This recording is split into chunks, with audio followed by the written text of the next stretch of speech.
بسم اللہ الرحمن الرحیم۔ رسول اللہ صلی اللہ علیہ وآلہ وسلم نے ارشاد فرمایا، سوال کرنے میں پیچھے نہ پڑ جایا کرو۔ اللہ کی قسم، جب تم میں سے کوئی شخص سوال کر کے مجھ سے کوئی چیز حاصل کر لیتا ہے جبکہ میں اسے ناپسند کرتا ہوں، تو پھر میں وہ چیز اسے دے بھی دوں تو اس میں برکت نہیں ہوتی۔ رسول اللہ صلی اللہ علیہ وآلہ وسلم نے ارشاد فرمایا، رحمان کی عبادت کرو، کھانا کھلاؤ اور سلام عام کرو، تم سلامتی کے ساتھ جنت میں داخل ہو جاؤ گے۔ رسول اللہ صلی اللہ علیہ وآلہ وسلم نے ارشاد فرمایا، نماز میں کندھے نرم رکھنے والا شخص تم میں سب سے بہتر ہے۔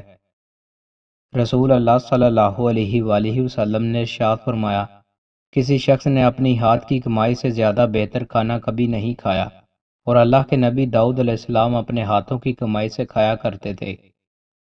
رسول اللہ صلی اللہ علیہ وآلہ وسلم نے ارشاد فرمایا، جو شخص امام کے خلاف خروج کرے اور میری امت کے درمیان تفریق ڈالے تو اس کی گردن اڑا دو۔ رسول اللہ صلی اللہ علیہ وآلہ وسلم نے ارشاد فرمایا، سابقہ امتوں کی بیماری غیر محسوس طریقے سے تمہاری طرف منتقل ہو گئی ہے۔ حسد اور بغض و عداوت اور وہ نیکیوں کو زائل کرنے والی ہے۔ میں یہ نہیں کہہ رہا کہ وہ بیماری بال مونڈتی ہے، بلکہ وہ دین کو ختم کر دیتی ہے۔ رسول اللہ صلی اللہ علیہ وآلہ وسلم نے ارشاد فرمایا، وقت اور مال صرف کرنے کے لحاظ سے ابو بکر کا مجھ پر سب سے زیادہ احسان ہے، اور اگر میں کسی کو خلیل جگری دوست بناتا تو میں لازماً ابو بکر کو خلیل بناتا، لیکن اخوت اسلامی اور اس کی مودت و محبت کافی ہے۔ مسجد میں کھلنے والے تمام دروازے بند کر دیے جائیں، البتہ ابو بکر کا دروازہ رہنے دو۔